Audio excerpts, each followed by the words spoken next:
아나니아라 하는 사람이 그의 아내 삽비라와 더불어 소유를 팔아 그 값에서 얼마를 감추매 그 아내도 알더라. 얼마만 가져다가 사도들의 발 앞에 두니 베드로가 이르되 아나니아야 어찌하여 사탄이 내 마음에 가득하여 내가 성령을 속이고 땅값 얼마를 감추었느냐. 땅이 그대로 있을 때에는 내 땅이 아니며 판 후에도 내 마음대로 할 수가 없더냐. 어찌하여 이 일을 내 마음에 두었느냐. 사람에게 거짓말한 것이 아니요 하나님께로다. 아나니아가 이 말을 듣고 엎드려져 혼이 떠나니 이 일을 듣는 사람이 다 크게 두려워하더라. 젊은 사람들이 일어나 시신을 싸서 메고 나가 장사하니라. 3시간쯤 지나 그의 아내가 그 일어난 일을 알지 못하고 들어오니 베드로가 이르되 그 땅 판값이 이것뿐이냐 내게 말하라 하니 이르되 예 그것뿐이라 하더라. 베드로가 이르되 너희가 어찌 함께 꾀하여 주의 영을 시험하려 하느냐. 보라 내 남편을 장사하고 오는 사람들의 발이 문 앞에 이르렀으니 또 너를 메어 내 가리라 하니 곧 그가 베드로의 발 앞에 엎드러져 혼이 떠나는지라. 젊은 사람들이 들어와 죽은 것을 보고 메어다가 그의 남편 곁에 장사하니 온 교회와 이 일을 듣는 사람들이 다 크게 두려워하니라. 아멘. 오늘 본문 말씀은 설교하기 매우 껄끄러운 말씀입니다. 현대인들에게 오늘 본문을 설교하는 것은 많은 무리가 따릅니다. 왜냐하면 현대인들의 인권이나 생명에 관한 개념에 비춰보면 오늘 본문 말씀은 매우 심하다 할 것이기 때문입니다. 요즘 한국 사회에서 강력범죄들이 정말 많이 일어나고 있습니다. 그런데 그런 강력범죄자들에게 선고되는 그 형량은 정말 너무나도 낮습니다. 그래서 피해자의 인권보다는 가해자의 인권을 더 보호하는 대한민국 법무부라는 비판도 나오고 있죠. 이렇듯 죄와 죄인에 대해서 매우 관용적인 사회를 살아가는 우리에게는 오늘 본문에 나오는 아나니아와 삽비라가 죽는 이 사건은 이건 너무 심하다 하는 그런 생각을 당연히 하게 될 것이기 때문입니다. 자, 그렇다면 먼저 오늘 본문이 어떤 이야기인지 한번 볼 수 있길 바랍니다. 우리는 지난주까지 초대교회 공동체가 얼마나 역동적이고 이상적이며 서로 사랑하고 서로 섬기는 공동체인지를 보았습니다. 그들은 자기의 재산을 팔아 교회에 기부하고 교회는 그 기부금을 필요에 따라서 나눠줬습니다. 그래서 초대교회에는 가난한 사람들이 없었다고 합니다. 초대교회 성도들은 입으로만 서로 사랑하는 것이 아니라 삶으로, 행동으로 서로 사랑하였습니다. 그렇다고 해서 초대교회 성도들이 다 이렇게 자기 재산을 팔아서 다 내놓았던 것은 아닐 것입니다. 정말 교회 안에서도 충성되고 헌신된 자들이 자기의 재산을 팔아서 기부하였을 것이고, 또한 그들은 교회 내에서 존경을 받았을 것입니다. 그 대표적인 인물이 바로 바나바입니다. 바나바는 성령이 충만하였고 그의 인격 역시 훌륭하였습니다.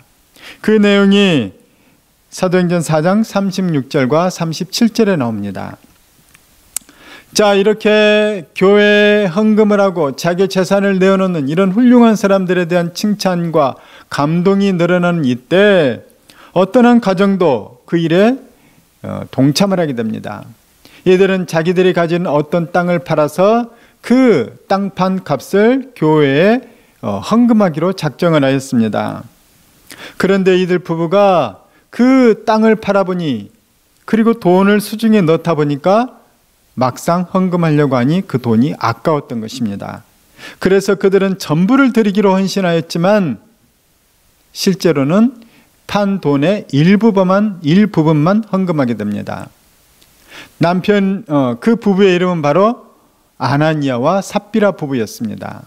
남편인 아나니아가 그 땅판 돈의 일부를 교회에 가져가서 사도들의 발 앞에 내려놓습니다. 이것을 하나님께 헌금하겠습니다. 우리는 생각하기를 땅판 돈의 일부분만 헌금하여도 얼마나 훌륭하다고 생각할 것입니까? 그러나 베드로는 이 아나니아에게 호통을 칩니다. 그 내용이 바로 3절 말씀입니다. 베드로가 이르되 아나니아야 어찌하여 사탄이 내 마음에 가득하여 내가 성령을 속이고 땅값 얼마를 감추었느냐. 4절에 보면 이것은 사람을 속인 것이 아니라 하나님을 속인 것이라고 하며 호통을 칩니다. 그런데 큰일이 일어났습니다. 아나니아가 이 말을 듣고 엎드러집니다. 그리고 나서는 숨이 떠나갑니다. 숨을 쉬지 않는다는 거죠. 아나니아가 죽고 만 것이었습니다. 젊은 사람들이 아나니아의 시신을 메고 나갔습니다. 이 일이 있고 난 3시간쯤 후에 그의 아내인 삽비라가 교회에 들어왔습니다. 베드로가 다시 물었습니다. 그 땅판 값이 이것뿐이냐? 삽비라가 대답했습니다. 네, 그럼요. 그것뿐입니다. 베드로가 예언을 했습니다. 9절 말씀입니다. 베드로가 이르되 너희가 어찌 함께 꾀하여 주의 영을 시험하려 하느냐? 보라, 내 남편을 장사하고 오는 사람들의 발이 문 앞에 이르렀으니 또 너를 메어 내가리라 하니 삽비라도 죽고 말았습니다. 아니, 남편인 아나니아와 그 아내 삽비라가 어떻게 같은 날 장례를 치르게 되었단 말입니까? 이건 너무 심한 거 아닙니까? 헌금 좀 속였다고 해서 부부가 한 날에 죽다니요. 아니, 사랑의 하나님께서 이렇게 하셔도 된단 말입니까? 이 일을 해석하는 일은 정말 어려운 일입니다. 특별히 인권을 중요시하는 이 시대를 살아가는 현대인들에게는 이 내용 말씀이 납득이 안 갈 것입니다. 때문에 오늘 본문은 사도행전, 이 전체 사도행전 중에서 가장 설교하기 어려운 난해한 구절이 바로 오늘 본문이라고도 할 수 있습니다. 저도 매우 어려웠습니다. 그래서 이 책 저 책을 다 뒤져보고 찾아보았습니다. 그러나 현대인들이 납득할 만한 명쾌한 답을 얻기 힘들었습니다. 그러다가 어떤 책에서 해석의 실마리를 발견하게 되었습니다. 그 실마리는 성경에서 찾을 수 있었습니다. 여호수아 6장과 7장에 나오는 아간의 범죄 사건이었습니다. 이 사건이 바로 오늘 본문을 해석하는 실마리가 되었습니다.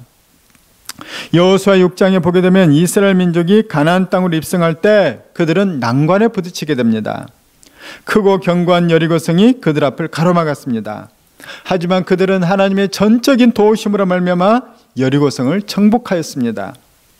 여리고성은 이스라엘 백성들이 자신의 힘으로 싸워서 정복한 성이 아니라 온전히 하나님의 능력으로 정복된 성입니다. 이스라엘 백성이 한 일은 단지 성을 7일 동안 돈 것이었고 마지막 날에는 함성을 치는 것 외에는 그들이 한 것이 아니었고 다 하나님께서 무너뜨린 것이었죠.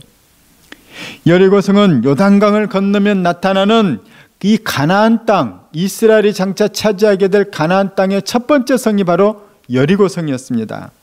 하나님은 가나안 땅 정복을 위한 그 첫 번째 전투에서 전적으로 하나님의 능력에 의해서 승리케 하셨습니다. 때문에 이 여리고성의 승리는 하나님의 승리였습니다. 그러나 하나님께서는 그러기 때문에 하나님께서는 이 승리의 영광을 너희들이 가져서는 안 되고 하나님께 그 영광을 올려드리라고 명령하십니다. 하나님께 온전히 바치라고 하신 것이죠. 이 첫 번째 전투의 전리품은 너희가 가지지 말고 모두 다 온전히 하나님께 바치라고 명령하셨습니다. 전리품을 하나님께 드리는 것은 이 승리가 하나님께로부터 왔다는 믿음의 표시였습니다. 하나님은 이스라엘 백성이 앞으로도 이 가나안 땅 정복을 위해서 수많은 전쟁을 치르게 될 것인데 너희가 계속하여서 승리하려면 계속해서 하나님을 믿고 나아가야 된다. 너희들은 가나안 땅 여러 민족과 전투에서 계속 승리할 것이다. 이것은 믿음의 백성들에게 하나님께서 하신 약속이었습니다. 그러니 너희들은 하나님을 신뢰해라. 하나님 말씀에 순종해라. 만일 너희가 하나님을 불순종하고 불신하게 되면 하나님은 너희와 함께하지 않을 것이며 너희는 패배의 고통을 당하게 될 것이라는 거예요. 여호수아 6장 18절 말씀입니다. 너희는 온전히 바치고 그 바친 것 중에서 어떤 것이든지 취하여 너희가 이스라엘 진영으로 바치는 것이 되게 하여 고통을 당하게 되지 아니하도록 오직 너희는 그 바친 물건에 손대지 말라. 전리품을 하나님께 바치면은 중요한 의미가 있습니다. 그것은 승리의 영광을 하나님께 올려드리는 행위이며 전쟁의 승리는 하나님의 손에 달려있다는 믿음의 고백입니다. 이스라엘 백성은 하나님의 백성입니다. 이스라엘 백성이 하나님께 순종함으로 그들의 믿음이 고백되는 한 하나님께서는 계속해서 그들에게 승리가 있도록 하실 것입니다. 그러나 여호수아 7장에 보게 되면 이스라엘 백성은 여리고 성보다 훨씬 작고 상대하기 쉬운 아이성과의 전투에서 패배하고 맙니다. 참 놀라운 일이죠. 그 견고한 여리고 성도 정복했는데 그 조그만 성 아이성도 정복 못하고 그들과 싸움에서 심지어는 많은 사상자가 나오게 됐다는 것이에요. 아이성과의 전투에서 패배하자 이스라엘 백성들은 비탄에 빠지고 맙니다. 저 작은 성도 우리가 정복하지 못하면 앞으로 이 가나안 땅의 수많은 성을 우리가 어떻게 이긴단 말인가? 가나안 땅에 들어가지 못하면 우리는 이제 어디로 간단 말인가? 하나님께서는 이스라엘 백성들이 아이성에서 패배한 그 패배의 원인을 알려주셨습니다. 그 내용이 바로 여호수아 7장 1절 말씀입니다. 이스라엘 자손이 온전히 바친 물건으로 말미암아 번제하였으니 이는 유다 지파 세라의 증손 삽디의 손자 갈미의 아들 아간이 온전히 바친 물건을 가졌음이라. 여호와께서 이스라엘 자손에게 진노하시니라. 하나님의 것을 아간이 속이고 도둑질하여서 하나님께로부터 진노가 와서 이스라엘은 아이성과의 싸움에서 패배하고 말았다는 것입니다. 하나님께서는 이스라엘 백성에게 명령하십니다. 너희 가운데서 죄를 제거하여라. 스스로 거룩하게 하여라. 그래야 너희가 너희 원수를 능히 상대할 수 있게 될 것이다. 여호수아 7장 13절 말씀입니다. 너희는 일어나서 백성을 거룩하게 하여 이르기를 너희는 내일을 위하여 스스로 거룩하게 하라.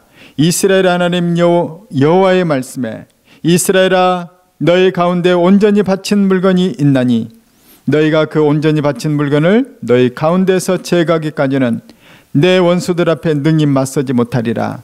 너희의 거짓과 탐욕을 제거하여라. 너희가 거룩하게 하여라. 그렇지 않으면 장차 너희 원수들을 전쟁에서 만날 때 너희들은 그들을 상대하지 못할 것이다. 너희는 승리하지 못할 것이다. 이 구약성경의 메시지는 오늘 초대교회 이야기와 연결이 됩니다. 영적인 원리는 구약이나 신약이나 동일합니다. 하나님은 어제나 오늘이나 동일하십니다. 교회는 장차 세상의 권세, 마귀의 권세와 맞서게 될 것입니다. 아니, 맞서야 합니다. 그런데 교회 안에서 거짓과 탐욕이 교회 안에 들어오게 되면은 교회는 능력을 상실하게 됩니다. 능력을 잃은 교회는 원수와의 전쟁에서 승리하지 못하게 된다는 것입니다. 세상과 마귀에게 패배하는 교회, 복음도 전하지 못하고 생명도 살리지 못하는 교회, 그런 교회는 교회로서의 생명이 끝나게 되는 것입니다. 교회에서 실질적으로 역사하시는 분은 성령님입니다. 성령님은 거룩한 영이십니다. 때문에 거룩을 상실한 교회는 성령님을 상실한 교회가 되는 것이며 성령님을 상실한 교회는 또한 교회다움을 상실한 교회가 되고 마는 것입니다. 교회 역사를 통해서 교회는 수많은 갱신과 개혁을 이루어왔습니다. 갱신과 개혁의 목적은 분명합니다. 그것은 교회가 교회다움을 회복하는 것입니다. 마귀가 가장 무서워하는 교회는 교회다운 교회예요. 반대로 마귀가 제일 기뻐하는 교회는 교회다움을 상실한 교회입니다. 왜냐하면 교회다움을 상실한 교회는 마귀의 밥이 되고 말기 때문입니다. 그들은 마귀를 상대할 수가 없어요. 성도들도 마찬가지입니다. 마귀의 밥이 되는 성도는 누구인가? 성도다움을 상실한 성도라는 거예요. 그들은 마귀를 상대할 수 없습니다. 늘 패배하고 마는 것이죠. 오늘 초대교회 위기가 왔습니다. 교회에서 열심히 섬기기로 유명한 부부인 아나니아와 삽비라 부부가 교회에 거짓과 탐욕을 지금 들여오고 있는 것인 거예요. 아나니아와 삽비라는 탐욕에 사로잡혀서 자기의 양심을 팔아버렸습니다. 그들은 탐욕으로 인해서 거룩을 상실하였고 하나님이 아닌 사탄의 지배를 받게 되었다는 것입니다. 그 말씀이 오늘 3절 말씀이 다시 한번 읽겠습니다. 베드로가 이르되 아나니아여 어찌하여 사탄이 내 마음에 가득하여 내가 성령을 속이고 땅값 얼마를 감추었느냐. 또한 아나니아와 삽비라가 교회를 속인 행위는 사람을 속인 것이 아니라 하나님을 속인 행위라는 거예요. 그 말씀이 4절 하반부입니다. 어찌하여 이 일을 내 마음에 두었느냐. 사람에게 거짓말한 것이 아니요 하나님께로다. 우리가 다른 죄를 지어서도 안 되겠지만, 또 사람을 속여서도 안 되겠지만, 특별히 우리는 성령을 속이는 죄를 지어서는 정말로 안 됩니다. 우리는 보통 생각할 때 교회가 사랑하고 용서하니까 성도들마저도 교회를 우습게 보는 경향이 있습니다. 그러나 교회 안에서 교회 역사를 이루고 계시는 이 성령님만큼은 모독해서는 절대 안 되는 것입니다. 마가복음 3장 29절 말씀입니다. 누구든지 성령을 모독하는 자는 영원히 사심을 얻지 못하고 영원한 죄가 되느니라 하시니. 아나니아와 삽비라가 탐욕을 부리고 속인 것은 주의 영을 시험한 것이라고 말씀하고 있습니다. 9절 말씀 상반부입니다. 베드로가 이르되 너희가 어찌 함께 꾀하여 주의 영을 시험하려 하느냐. 이것은 주의 영을 시험하고 주의 영을 속인 것이라는 거예요. 아나니아와 삽비라 부부는 예수님도 알았고 이들은 성령님도 아는 자들인 거예요. 이들은 성령 받은 자들이에요. 충분히 아는 자들임에도 불구하고 성령님을 속이려 하고 시험을 하려고 하다가 그들은 멸망당하고 말았다는 것입니다. 그러니 결코 우리는 주의 영을 시험해서는 안 됩니다. 고린도전서 10장 9절 말씀입니다. 그들 가운데 어떤 사람들이 주를 시험하다가 뱀에게 멸망하였나니 우리는 그들과 같이 시험하지 말자. 하나님을 시험하지 마십시오. 하나님을 속이지 마십시오. 하나님을 시험하고 속이는 행위는 하나님께 대한 불신앙에서 나온 것이기에 그는 반드시 멸망하는 것입니다. 하나님께서는 에덴 동산을 지으셨어요. 에덴 동산에서 인간은 하나님과 인격적인 신뢰와 사랑 가운데서 행복한 삶을 살고 있었습니다. 그러던 어느 날 옛뱀 즉 사탄이 나타나서 아담과 하와에게 거짓말을 합니다.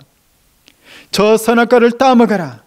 그러면 너희가 하나님처럼 지혜로워질 것이다. 저 선악과를 먹고 너희도 하나님의 지혜를, 똑같은 지혜를 너희들도 받도록 해라. 아담과 하와는 하나님께서 분명히 너희가 저 선악과를 따먹으면 안 된다. 저 선악과를 먹으면 반드시 죽게 된다는 하나님의 말씀을 그들은 분명히 들었습니다. 그러나 그들은 진리의 말씀인 하나님의 말씀을 믿기보다는 마귀의 거짓말을 믿었습니다. 그들은 선악과를 따먹는 불순종을 저지르고 말았습니다. 하나님께 대한 불신과 불순종이야말로 죄의 뿌리요 핵심인 것입니다. 인간의 불신앙과 불순종은 인간을 죄와 사망의 노예가 되게 하고 말았습니다. 이 상태가 바로 타락이라고 합니다. 때문에 에덴 동산에서 쫓겨난 모든 인간은, 지상의 모든 인간은 현재 타락한 상태에서 살아가고 있습니다.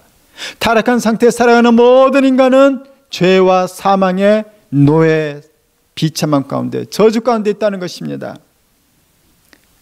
타락한 인간은 죄의 종이 되었으며 죽음의 저주에서 결코 벗어날 수 없게 되었습니다. 인간은 스스로 힘으로 구원할 수 없게 되었다는 것이죠.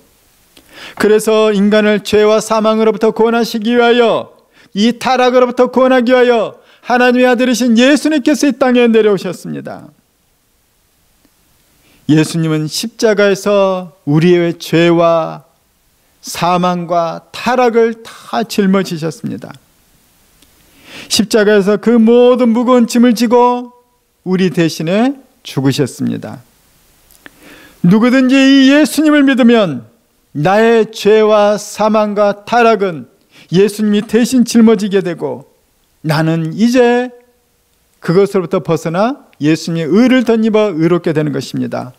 그 의롭게 된 이들이 바로 구원을 받게 되는 것이죠. 이것을 바로 구원 또는 구속이라고 얘기를 합니다.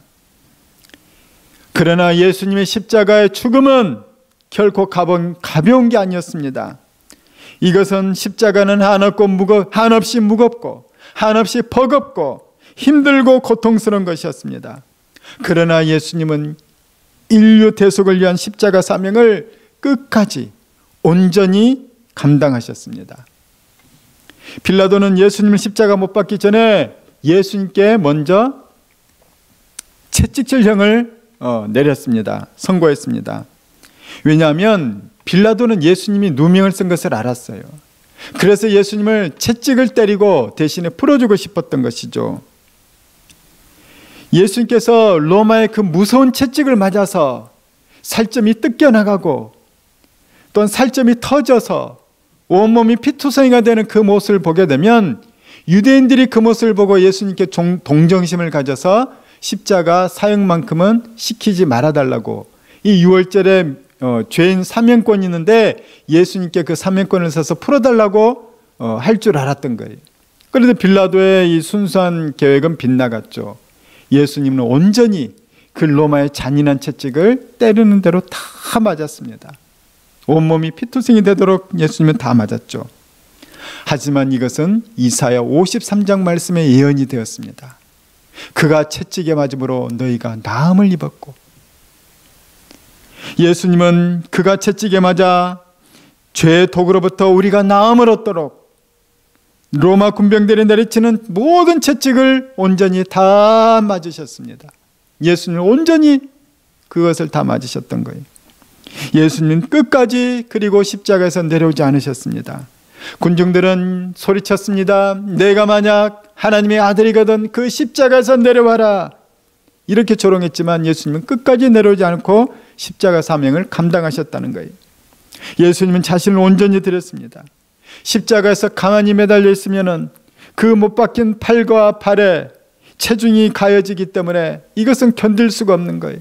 하지만 조금이라도 움직이려 치면은 뼈가 으스러지는 그 고통이 느껴지기 때문에 예수님은 그 통증을 어찌할 수 없었던 거예요. 온몸이, 온 얼굴이 일그러지고 말았을 거예요. 그 모습을 안타깝게 지켜보던 어떤 로마 병사가 이 마취조로 쓰였던 이 쓸개가 탄 이 신포도주를 예수님께 건너줬어요. 그러나 예수님은 그것을 마시지 않고 거절했습니다. 왜냐? 내가 십자가의 모든 고통을 그대로 몸소 겪어야 되기 때문인 거예요. 예수님이 십자가에서 겪은 그 모지고 험악한 고통은 인류의 죄와 악의 끔찍함을 드러내기 때문입니다. 예수님은 십자가에서 모든 것을 온전하게 그리고 끝까지 다 감당하셨어요. 예수님께서는 숨을 거두시기 전에 이런 말씀을 하십니다. 테텔레스탈, 다 이루었다. 예수는 온전하게 다 이루신 거예요. 예수님 끝까지 다 이루신 거예요. 주님께서 온전히 끝까지 십자가 사명을 감당하셨기에 우리는 예수 이름을 믿고 우리의 죄는 온전히 해결되어서 구원을 받게 되는 것입니다. 예수님은 그 십자가의 피로 교회를 만드셨어요. 예수님 십자가의 대가를 지불하심으로 교회를 사신 거예요. 교회는 예수님의 몸입니다. 교회는 구원받은 성도들의 모임입니다. 그러니 교회는 예수님의 몸인 교회는 거룩해야 되는 것이에요. 교회는 서로 진실하며 서로 사랑하며 서로 하나가 되어야 되는 것이에요. 이게 교회다움입니다. 교회다움은 교회의 생명력이 있다는 지표가 되는 것입니다. 창조 시에 그 아름다움이 회복된 초대교회 공동체, 그러나 거짓의 역사, 마귀 역사가 누룩처럼 퍼지게 되었던 거예요. 아나니아 삽비라의 그 탐욕과 거짓과 위선으로 말미암아서 마귀 역사가 들어오게 되었다는 것이죠. 이때 성령의 절박함이 있고 이때 베드로의 절박한 호통이 있었던 거예요. 누룩이 교회에 퍼져서는 안 된다는 거예요. 고린도전서 5장 7절 말씀입니다. 너희는 누룩 없는 자인데 새 덩어리가 되기 위하여 묵은 누룩을 내버리라. 우리의 유월절 양 곧 그리스도께서 희생되셨느니라. 교회에 누룩이 퍼지고 사단의 역사가 일어나게 되면 예수 그리스도의 피의 그 값진 대가가 다 무산되고 만다는 거예요. 허사가 되고 만다는 거예요. 교회가 타락하면, 교회까지 타락하게 되면 교회는 교회다움을 상실하게 되고 교회는 주의를 감당할 수가 없는 거예요. 생명을 살릴 수가 없는 것이죠. 성령의 역사가 일어나지 않는다는 것입니다. 누룩은 속히 제거되어야 됩니다. 그래야 나머지 반죽이 유지될 수 있기 때문인 거죠. 교회에서 위선과 거짓은 제거되어야 합니다. 그래야 나머지 성도들의 거룩을 지킬 수 있기 때문입니다. 교회는 거룩한 천국의 샘플이 되는 공동체입니다. 오늘 아나니아와 삽비라 이야기는 장차 교회 역사 가운데서 일어나게 될 수많은 거짓과 위선과 탐욕에 대한 강한 경고의 말씀인 것입니다. 우리 주기쁨 교회는 주님의 몸된 신성한 교회를 섬길 때 수많은 영혼을 살릴 수 있도록 진실함과 순수한 믿음이 우리 가운데 거하기를 예수 그리스도의 이름으로 축원합니다. 우리 같이 찬양 드리도록 하겠습니다.